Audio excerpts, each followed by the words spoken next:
Is my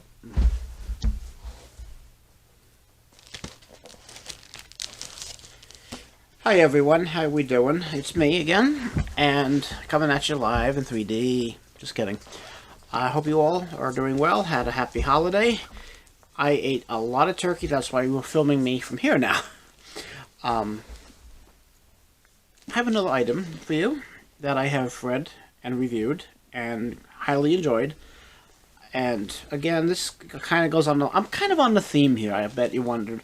This book is American Injustice: Inside Stories from the Underbelly of the Criminal Justice System by David S. Rudolf. He is a very highly educated and just brilliant man. He's also, I'm not going to go into everything he does, but what he's really known for is the Netflix series, The Staircase. There was in this book, there was a incident where a crime technician was hired, and they called him a specialist, and he perjured himself left, right, and center, and they let it go because of plea dealing and the prosecutors having it in, and there's a lot in this book that made my blood boil. Not literally, because if that were to happen, I'd be hospitalized. I have done a lot of these books about law and legal area because I'm taking some classes. For those of you who know this already, my apologies. No, I'm not going into law school. Please, God, no. But I'm doing something just about under it. So a lot of reading is required. This is just some supplemental reading I've been doing on the side. And in a few months ago, I did a book from the author Tony Messenger. I believe he's also a column writer, and you can take a look at that video. There's going to be probably a few similarities from this book and that other book. And it was, there's a lot there. And in this, there's a lot of crooked prosecutors, a lot of crooked people in general. There was one in particular where a gentleman was, a lot of these people were actually they were innocent. The courts failed them. And this man, like I said, the one I'm going to talk about, there's two topics I want to talk about in here. One about the staircase. This, like I said, technician was just awful, god-awful. His ways of, for blood splatter, identifying them, measuring them, he did not use any technology. He used string, paper, and I think something else. I don't remember offhand. It was laughable. And the jury convicted this innocent man because she was found lying down on this. I'm not going to go into too much detail, but they just pinned it on him. And it was almost like overnight, like open and shut. And the police barely asked any questions. It was just really not handled well at all. And an innocent man went to prison. There is a Sir William Blackstone. He is he was a very famous British, English commentary. He had many commentaries on the law. I read them, believe it or not. I have read them.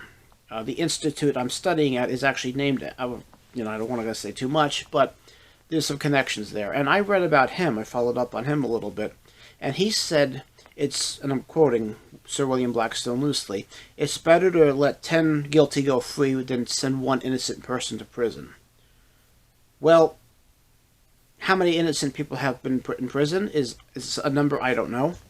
I don't ever think I ever will know, because if I knew, I'd try to fix it. I think we'd all would. But they eventually found out that this technician was a crock of words we can't use on camera. And it just ended up, I think he died on before trial for his last, examination. But it was just the fact that he did not use the most latest technology. I believe this happened in the early 90s. So DNA evidence was still, they were still in the process of getting, it's not like today. When you, as an example, if I were arrested to be fingerprinted, it's no pen, it's no ink and paper anymore. It's just all electronic, and they find out that's a lot clearer, and it's probably a lot more convenient. And there's just the better we come with technology, the better we come as society. But that's also for a whole nother topic. I don't want to get into that. And there's also another side about technology. Too much of one good thing can be bad. So another case that I wanted to talk about was it started out and then they finished it up in the end, which I thought was a great move by the author. It was a town that was just so corrupt. The sheriff, not the police, excuse me, the sheriff's department, everyone except the poor paid the price. Is what I'm trying to say. The poor paid the price. They ran a brothel and a hotel. Money was just being spent like candy. People were struggling to even put gas in their car because this was the 70s, and there was a time in the 70s where gas was like there was one day you would go if some of the old people who were shall we say more advanced in age will probably remember that like certain days you can get gas, certain days you couldn't. This man was obviously he was colored, so the police just had no problem putting him behind bars. They did not. They did a lineup. He was the only one in a coat. They actually made him wear a coat. It was crazy. He was at the end. I'm just going to skip ahead. After the spending almost 40 years behind bars wrongfully, he was awarded. They did a habeas corpus petition, and they of course then the author sued civil rights. He sued everyone he can get his hands on that was related to it, and the man could not even. I might have them confused a little bit, but there was another case in here where a man with an IQ of 76 could not even drive, could not have pretty much function.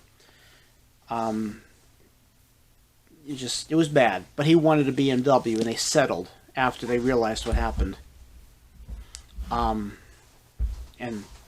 of course, in almost every case here, the police denied wrongdoing. The courts, mostly the sheriffs, all of them denied. Oh well, we did everything right. We did everything right.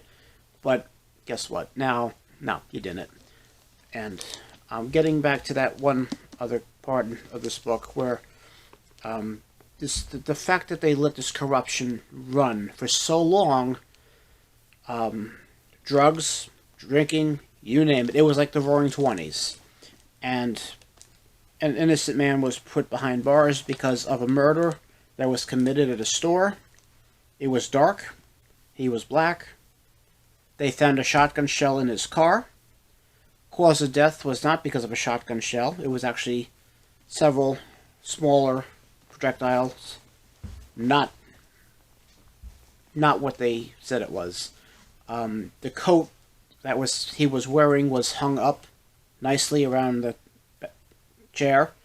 That was not admitted into evidence because after he was shot, he put his coat on. That's better. Basically, this was the time where people can get shot and then maybe do one final act and then die. And I don't say that out of spite or malice, but they didn't admit that into evidence. They didn't think that was applicable. So this man suffered greatly in jail, in prison. And just once they did habeas corpus, the amount of money he won, don't think it's worth it because it isn't, but it amazes me. And my takeaway from this book, I could not put it down. Great read. It's not a beach read. Most of what I do isn't, but hey, guess what? I don't mind. I will have some beach reads coming up, though, I promise. But anyway, I'm giving this a 4 out of 5. I know, shocker. Usually I'm 5s across the board. Because I wanted to read more about several of these instances. Like, I wanted to see some court documents that obviously, I would Public, if it's public domain, you're okay. If it was redacted, whatever. Don't mean to go on, but I find this stuff fascinating. I really do, I and I shouldn't say fascinating because oh my god, wow, this is awesome. Like, what's wrong with us as people? Because somebody is not my, not who I like, not someone in my who I don't see them in my eyes. I'm going to look down on them, and sadly, that's happened to me in the past. And as soon as I asserted myself, hit the fan very quickly, and things were dealt with smoothly.